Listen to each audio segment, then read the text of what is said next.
കാണൂ പരസ്യരഹിതമായ ഏറ്റവും പുതിയ എപ്പിസോഡുകൾ.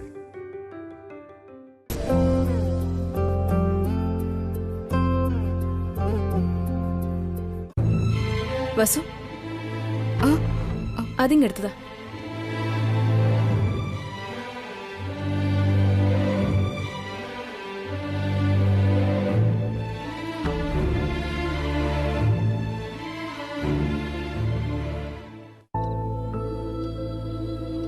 വസു, ആ തെറ്റിച്ചെടി ഇങ്ങെടുത്തതാ.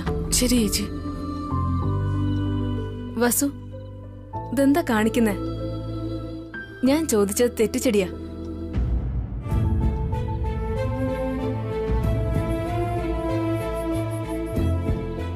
ഞാൻ എന്താ ചോദിച്ച, നീ എന്താ എടുക്കുന്നത്?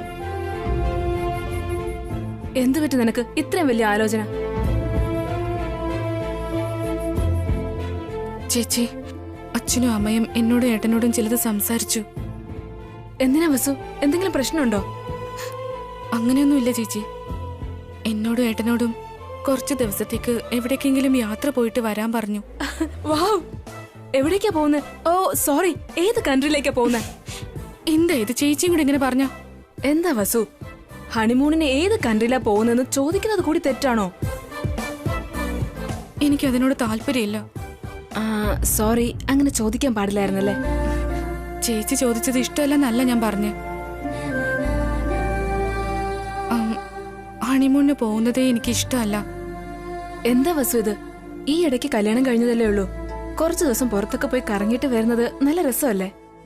ത്രില്ലിംഗും ആയിരിക്കും, നല്ല റിലാക്സും ആയിരിക്കും.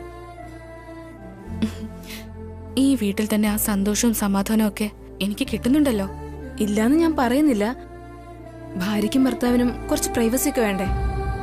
ഫാമിലിയേക്കാൾ വലുതായിട്ട് എന്ത് പ്രൈവസിയാണുള്ളത് ചേച്ചി? അങ്ങനെ അല്ല വസു, നിങ്ങൾ രണ്ടുപേരും മാത്രമുള്ള കുറച്ച് സന്തോഷമൊക്കെ വേണ്ടേ? അതിനെ പറ്റിയാ ഞാൻ പറഞ്ഞത്. അങ്ങനെയുള്ളൊരു സന്തോഷത്തെ പറ്റി ഞങ്ങൾ ഇതുവരെ ആലോചിച്ചിട്ടില്ല ചേച്ചി. അതെന്താ അങ്ങനെ? ഇതുപോലൊരു അവസരം ഞങ്ങൾക്കോ അഖിലിനോ കാർത്തികയ്ക്കോ വന്നിരുന്നെങ്കിൽ ഞങ്ങൾ എപ്പോഴും ഇവിടുന്ന് സ്ഥലം വിട്ടേനെ, അറിയോ? ഞങ്ങളുടെ അവസ്ഥ വേറെയാ ചേച്ചി. എന്തവസ്ഥ വേറെയെന്നാ? ഓ, അബ്ക്ക് ഈവന്റിന്റെ ജോലി ഉണ്ടെന്നോ? അതല്ല ചേച്ചി, ഭാസ്കരേട്ടൻ ഇപ്പൊ ഇവന്റ് ജോലികളൊക്കെ നന്നായിട്ട് നോക്കുന്നുണ്ടല്ലോ. അതൊന്നും അല്ല ഇവിടുത്തെ പ്രശ്നം. പിന്നെ കുട്ടികളെ പറ്റിയോ? കുട്ടികളുടെ കാര്യം നിങ്ങളെല്ലാവരും നോക്കിക്കോളുമല്ലോ. അതൊന്നും ഒരു പ്രശ്നമേ അല്ല ചേച്ചി. പിന്നെ വേറെന്താ? നീയോ അബി ഏതായാലും ഒന്ന് ചേരണമല്ലോ. അത് ഹണിമൂണിൽ നടക്കുവാണെങ്കിൽ നല്ലതല്ലേ? അങ്ങനെയല്ല ചേച്ചി, അമ്മ ഇപ്പൊ എന്നെ ഒരുപാട് തെറ്റിദ്ധരിച്ചിരിക്കുക. ഞാൻ ഉണ്ണിയെ മാത്രം ശ്രദ്ധിച്ചിട്ട് ഏട്ടന്റെ ഒരു കാര്യങ്ങളും ഞാൻ ശ്രദ്ധിക്കുന്നില്ലെന്ന അമ്മയുടെ ഇപ്പോഴത്തെ പരാതി. അതുകൊണ്ടാണ് ഈ വീട്ടിൽ നിന്നും ഉണ്ണിയിൽ നിന്നുമൊക്കെ ഞങ്ങളെ കുറച്ചു ദിവസം മാറ്റി നിർത്തണമെന്ന് വിചാരിക്കുന്നത്. അതെ വസു, അമ്മ നിന്നെ തെറ്റിദ്ധരിച്ച് അങ്ങനെയൊക്കെ വഴക്ക് പറയുന്നത് ഞാനും ശ്രദ്ധിച്ചിരുന്നു. അതുപോലൊരു കുറ്റവും താങ്ങിക്കൊണ്ട് ഏട്ടനോടൊപ്പം യാത്ര പോകുന്നത് തീരെ ശരിയല്ലല്ലോ ചേച്ചി. കറക്റ്റ് അല്ല. എന്നാലും ഞാൻ എന്തായാലും പോവില്ല ചേച്ചി. അഭിയേട്ടന്റെ മനസ്സിലും ഈ വീട് വിട്ട് എങ്ങോട്ടും പോകണ്ടെന്ന് തന്നെയാണ്. ആ അഭിപ്രായം തന്നെയാണിപ്പോ ഞങ്ങൾ അച്ഛനോടും അമ്മയോടും പറഞ്ഞത്. നീ തെറ്റാ പറഞ്ഞത്. അവരുടെ വാക്ക് നീ അനുസരിക്കണമായിരുന്നു. ഇല്ല ചേച്ചി, ഒരു ദുഃഖം മനസ്സിലൊതുക്കി യാത്ര പോകുന്നതിൽ തെറ്റില്ല. പക്ഷെ കുറ്റം ചുമന്നോണ്ടാകരുത്. എനിക്ക് ഉണ്ണി എത്രത്തോളം വലുതാണോ അത്രത്തോളം വലുത് തന്നെ അഭിയേട്ടനും. എല്ലാ സ്ത്രീകൾക്കും ഭർത്താവും കുഞ്ഞുങ്ങളും ഒരുപോലെ തന്നെയാ. അത് നീ പ്രത്യേകിച്ച് പറയേണ്ട കാര്യമില്ല. പക്ഷെ ആ കാര്യം അമ്മയ്ക്ക് മനസ്സിലാവുന്നില്ലല്ലോ ചേച്ചി. ഞാൻ ഏട്ടനെക്കാളും ഉണ്ണിക്ക് കൂടുതൽ പ്രാധാന്യം കൊടുക്കുന്നെന്ന് പറഞ്ഞ് അമ്മ എന്നോട് ദേഷ്യപ്പെട്ടുകൊണ്ടിരിക്കുക. അതുകൊണ്ടാ ആദ്യം അമ്മയുടെ ദേഷ്യം ഒന്ന് മാറാൻ വേണ്ടി ആഗ്രഹിക്കുന്ന. എന്താ സത്യം അമ്മയ്ക്ക് മനസ്സിലാക്കി കൊടുക്കണമെന്ന് ആഗ്രഹമുണ്ട്. അത് തെറ്റാണോ? നീ പറയുന്നതിൽ ഒരു തെറ്റുമില്ല വസു. പക്ഷേ നിന്റെ ഈ തീരുമാനം എവിടെ ചെന്ന് നിൽക്കുമെന്ന് എനിക്കൊരു പിടിയുമില്ല. നീ നല്ലതിനു വേണ്ടി ഓരോ തീരുമാനങ്ങൾ എടുക്കുന്നത് അത് വലിയ പ്രശ്നങ്ങളിൽ ചെന്ന് പെട്ടാല് അമ്മയുടെ ദേഷ്യം കുറയാതെ ദേഷ്യം ഇനിയും കൂടിയാ നീ എന്ത് ചെയ്യും? ഓർക്കുമ്പോൾ തന്നെ എനിക്ക് പേടിയാവുന്നുണ്ട് വസു. എന്തൊക്കെ പറഞ്ഞാലും ശരി, സത്യം എന്താണെന്ന് അമ്മയെ ഞാൻ അറിയിക്കും.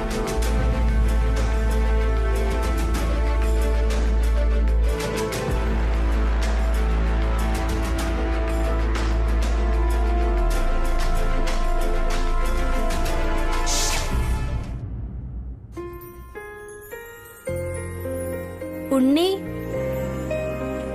ഈ ക്വസ്റ്റ്യൻ എനിക്ക് മനസ്സിലാവുന്നില്ല. എനിക്ക് വേണ്ടി നീ ഒന്ന് ചെയ്തു തരോ? ഇങ്ങത്താ, ഞാൻ ചെയ്തുതരാം.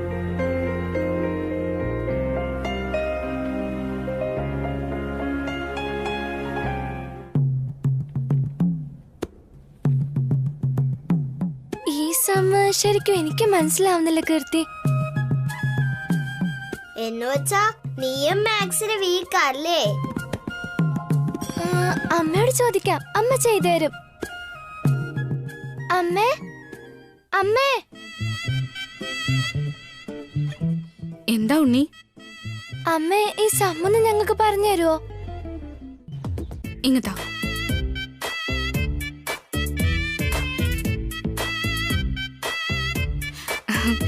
ഇത് വളരെ എളുപ്പമല്ലേ ഉണ്ണി? ഇതെങ്ങനെയാന്ന് വെച്ചാ,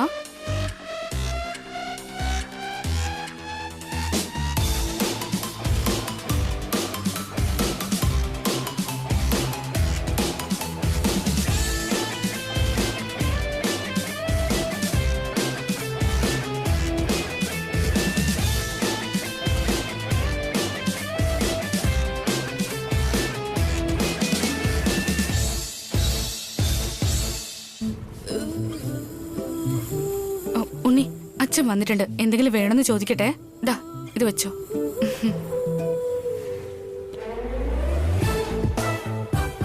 അതെ ഏട്ടാ, കുടിക്കാൻ കോഫി എന്തെങ്കിലും വേണോ?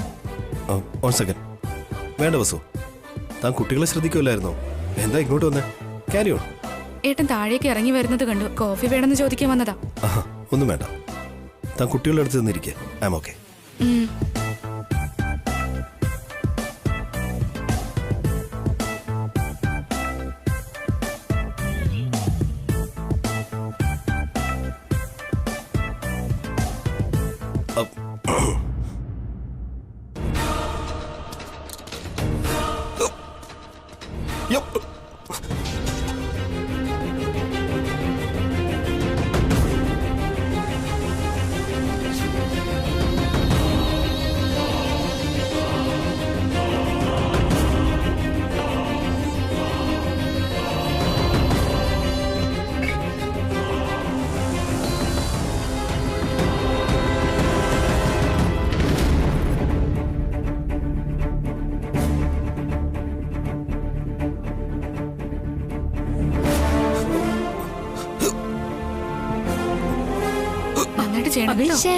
പ്രാക്ടീസ് ചെയ്ത് നോക്ക്. വെള്ളം കുടിക്കാൻ നന്നായിട്ട് മനസ്സിലാവും. ഒന്ന് ശ്രമിച്ചു നോക്കുണ്ണി.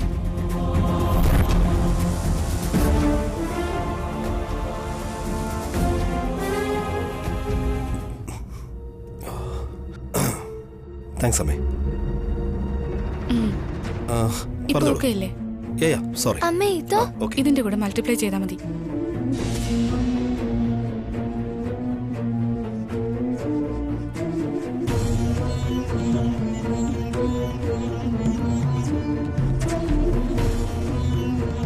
നീ എന്ത് ചെയ്തോണ്ടിരിക്കുക വസു?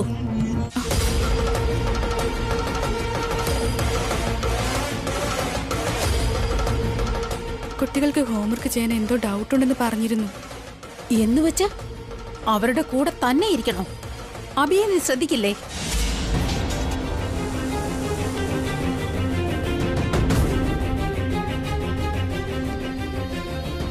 ഇല്ലല്ലോ അമ്മേ. ഏട്ടൻ എന്തെങ്കിലും വേണോന്ന് ഇപ്പൊ ചോദിച്ചതേ ഉള്ളൂ. ഏട്ടനൊന്നും വേണ്ടെന്നും പറഞ്ഞു. അപ്പോ അഭി ചോദിച്ചാലേ ചെയ്യത്തുള്ളോ? അറിഞ്ഞു ചെയ്യാൻ പറ്റില്ലേ?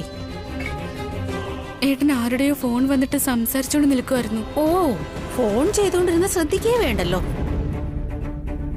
അഭിക്ക് കുറെ നേരമായിട്ട് ഇക്കളുണ്ടായിരുന്നു. കുടിക്കാൻ വെള്ളം പോലും നീ കൊടുക്കില്ലേ?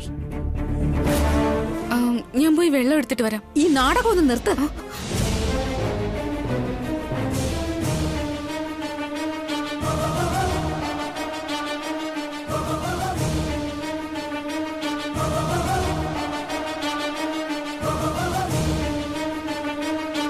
എന്റെ മുന്നിൽ നീ ഒരു രീതിയിലും ഞാനില്ലാത്തപ്പോ വേറൊരു രീതിയിലുവാ.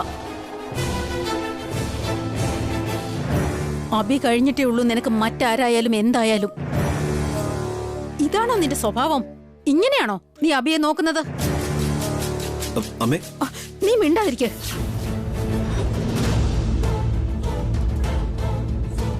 ആവശ്യമില്ലാതെ നീ അവളെ സപ്പോർട്ട് ചെയ്യരുത്. അവളുടെ തെറ്റ് എന്താന്ന് അവൾക്ക് മനസ്സിലാവണം. അവളുടെ ഭാഗത്ത് ഒരു തെറ്റുമില്ല. ദേ നോക്കബി, നീ അവളെ സപ്പോർട്ട് ചെയ്യുന്നോണ്ടാണ് അവൾ നിനക്കൊരു വില തരാത്തത്, നിന്റെ കാര്യങ്ങൾ നോക്കാതെ പോകുന്നതും. അങ്ങനെയൊന്നും അല്ല അമ്മേ. നിർത്ത്.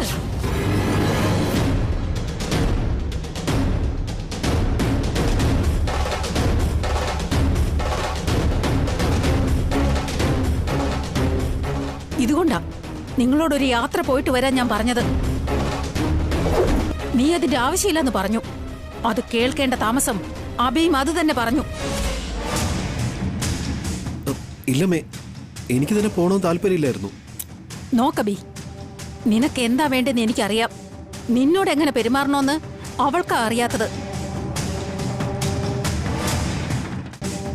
നീ ഈ വിഷയം കാര്യമായിട്ട് എടുത്തിട്ടില്ലായിരിക്കാം. അമ്മയായ ഞാൻ ഇത് നിസ്സാരമായിട്ട് കാണില്ല.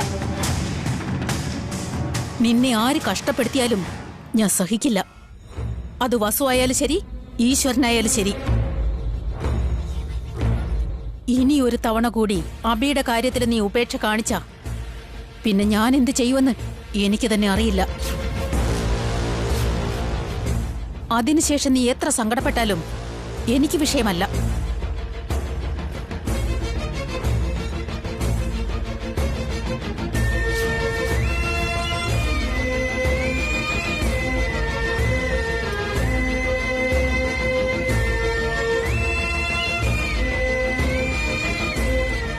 വസുന്ധര, താൻ വെറുതെ വിഷമിക്കണ്ട. അമ്മ എന്തോ അറിയാതെ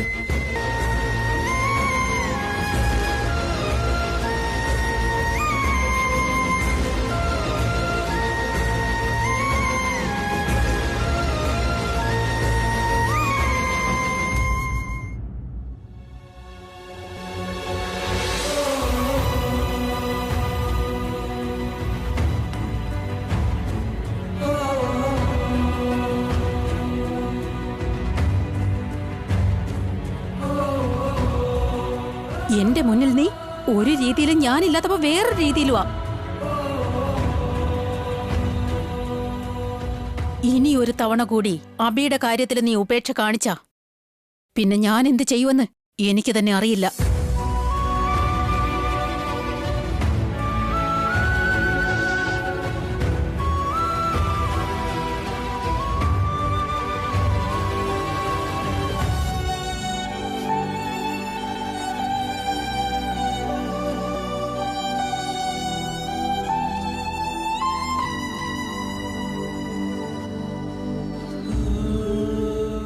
ഇങ്ങന്നേക്ക്. സാരല്ലേട്ടാ, ഞാൻ It's okay. ഞാൻ ചെയ്തോളാം. ഞാൻ ചെയ്തോളാം.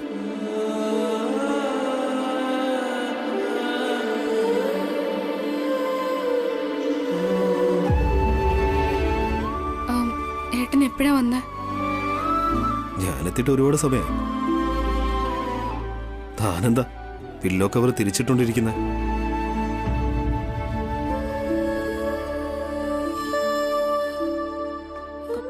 എന്തിനെ കുറിച്ചാ ഇത്ര ആഴത്തിൽ ചിന്തിക്കുന്നെ? ഒന്നുമില്ല ഏട്ടാ. എന്താ കാര്യം പറയുന്നേ? അമ്മ പറഞ്ഞതിനെ കുറിച്ച് ആലോചിക്കുവാണോ? താൻ വളരെ സ്ട്രോങ് ആണെന്നാ ഞാൻ വിചാരിച്ച. ഇങ്ങനെ ചെറിയ ചെറിയ കാര്യങ്ങൾക്കൊക്കെ താൻ അപ്സെറ്റ് ആവും. അപ്സെറ്റ് ആയിട്ടൊന്നുമില്ല. എനിക്ക് നന്നായിട്ടറിയാം. താൻ കുട്ടികളെ നോക്കിയിട്ട് എന്നെ നന്നായിട്ട് നോക്കുന്നില്ല എന്നാണ് അമ്മയുടെ കംപ്ലൈന്റ്. അതല്ലേ? അതിലെത്രത്തോളം സത്യമുണ്ട്? താൻ ശരിക്കും എന്നെ ശ്രദ്ധിക്കുന്നേ ഇല്ലേ?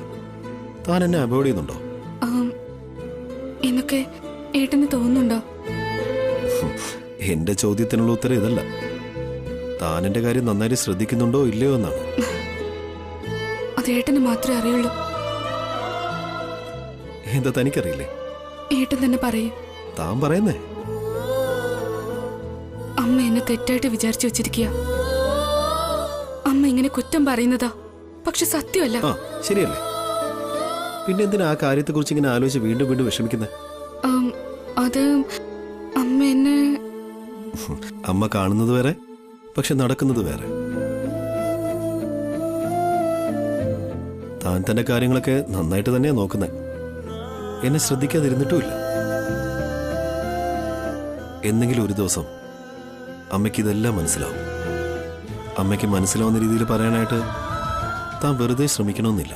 അവസാനം അത് വലിയ വഴക്കിൽ അവസാനിക്കും. അതുകൊണ്ട് അമ്മയെല്ലാം മനസ്സിലാക്കുന്നത് വരെ താൻ കുറച്ച് ക്ഷമയോടെ ഇരിക്കുക.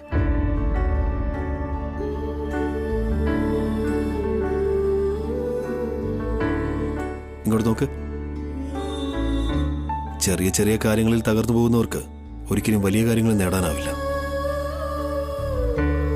ആ കാര്യം തനിക്കും അറിയാവുന്നല്ലേ? നമ്മുടെ കണ്ണീര്, നമ്മുടെ ചിന്തകൾ, നമ്മുടെ സമയം, ഇതിനെല്ലാം ഒരുപാട് വിലയുണ്ട്. അതെല്ലാം ചെറിയ ചെറിയ കാര്യങ്ങൾക്ക് വേണ്ടി പാഴാക്കി കളയരുത്. മനസ്സിലായോ? താൻ ചെയ്യാത്ത തെറ്റിന് ഒരിക്കലും കുറ്റക്കാരിയല്ല. സോ ഇതോടെ ആ കാര്യങ്ങളെല്ലാം മറന്നേക്കാം. പിന്നെന്ത് പറയാനാ, എന്റെ അമ്മ പറയുന്ന കാര്യങ്ങളിലും കുറച്ച് സത്യാവസ്ഥകളൊക്കെ ഉണ്ട്.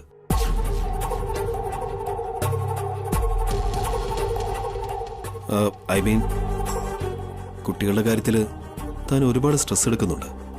അങ്ങനെയൊന്നും ഇല്ല ഏട്ടാ. 3 കുട്ടികളെ നോക്കാൻ എനിക്ക് എന്ത് സ്ട്രെസ്സാ ഉള്ളത്? താനൊരു ടീച്ചറും അല്ല, ഇത് സ്കൂളും അല്ല. 3 കുട്ടികൾക്ക് മനസ്സിലാവുന്ന രീതിയിൽ പറയണം, അതുപോലെ അവരെ ചെയ്യിപ്പിച്ചെടുക്കണം. ഉറപ്പായിട്ടും താൻ ടയർഡാവും. ഇല്ല ഏട്ടാ, ഞാൻ നന്നായിട്ട് തന്നെ ഇരിക്കുന്നേ. തന്റെ സ്ട്രെസ് കുറയ്ക്കാനായിട്ട് ഞാനൊരു പരിപാടി പറഞ്ഞുതരാം. എന്താ അത്? കുട്ടികൾക്ക് നല്ലൊരു ട്യൂഷൻ ടീച്ചറെ വച്ചാലോ എന്ന് ആലോചിക്കുക. ട്യൂഷൻ ടീച്ചറോ? അതെ. കുട്ടികളെ റെഡിയാക്കി ബ്രേക്ക്ഫാസ്റ്റ്, സ്നാക്സ്, ഡിന്നർ കൊടുക്കുന്നതൊക്കെ ഇതെല്ലാം താൻ ചെയ്യും. കുട്ടികളുടെ സ്റ്റഡീസും ഹോംവർക്കും ഒക്കെ ട്യൂഷൻ ടീച്ചർ നോക്കട്ടെ. വേണ്ട ഏട്ടാ, എന്തിന് വേറൊരാളെയൊക്കെ വിളിക്കണം? കുട്ടികളുടെ എല്ലാ കാര്യവും ഞാൻ നോക്കിക്കോളാം. അതിനുശേഷം താൻ നോക്കിക്കോ. കുറച്ച് നാളത്തേക്ക് കുട്ടികളുടെ പഠന കാര്യങ്ങളൊക്കെ ട്യൂഷൻ ടീച്ചറിനെ ഏൽപ്പിക്കാം. അത് എങ്ങനത്തെ ട്യൂഷൻ ടീച്ചറാ വരുന്നെന്ന് അറിയില്ലല്ലോ. കുട്ടികളുടെ പഠിത്ത കാര്യത്തിന് വേണ്ടി ഞാൻ നല്ലൊരു ടീച്ചറിനെ വയ്ക്കില്ലെന്ന് എനിക്ക് തോന്നുന്നുണ്ടോ? അല്ല, ഓൾറെഡി ട്യൂഷൻ ടീച്ചറിനെ കണ്ടെത്തിയോ? ആരാ അത്?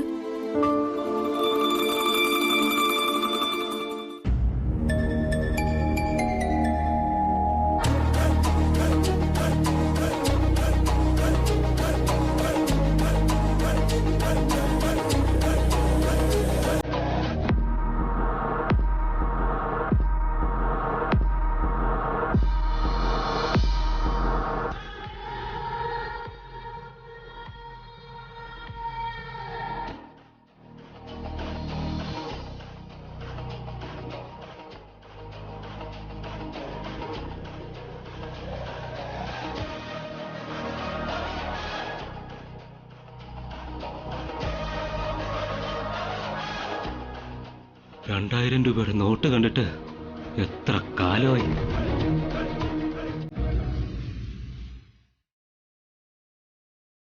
സർ സർ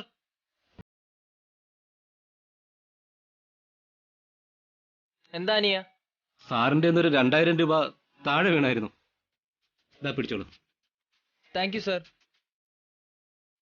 വഴിയിൽ നിന്ന് 2 രൂപയുടെ കോയിൻ കിട്ടിയാൽ പോലും ആരുടെയും കണ്ണിൽ പെടാതെ സ്വന്തം പോക്കറ്റിലാക്കുന്ന ഈ കാലത്ത് 2000 രൂപയുടെ നോട്ട് എടുത്തു തരാമെന്ന് പറഞ്ഞാൽ നിങ്ങൾ കുറഞ്ഞപക്ഷം അംബാനിക്ക് അളിയനോ മറ്റാരെങ്കിലും ആയിരിക്കണമല്ലോ സർ. അംബാനിയുടെ അളിയനോ? ദാരിദ്ര്യം അവന്റെ കൂടെപ്പിറപ്പാ. വലിയ വിദ്യാഭ്യാസമുള്ള ദരിദ്രൻ, ജോലിയില്ലാത്ത ബിരുദക്കാരൻ. അങ്ങനെയാണോ ബോസ്? ഏതുവരെ പഠിച്ചു? MSc. പിന്നെന്താ ജോബൊന്നും നോക്കാത്തെ? പഠിച്ചു കഴിഞ്ഞാൽ ഡിഗ്രി കിട്ടും. ഡിഗ്രി കയ്യിലുണ്ടെന്ന് വെച്ച് ജോലി കിട്ടോ? അത് സത്യമാ ബോസ്. വരട്ടെ. All the best. എന്താ ചേട്ടാ ഇത്? വരുന്നവരും പോകുന്നവരോടൊക്കെ ഇതുപോലെ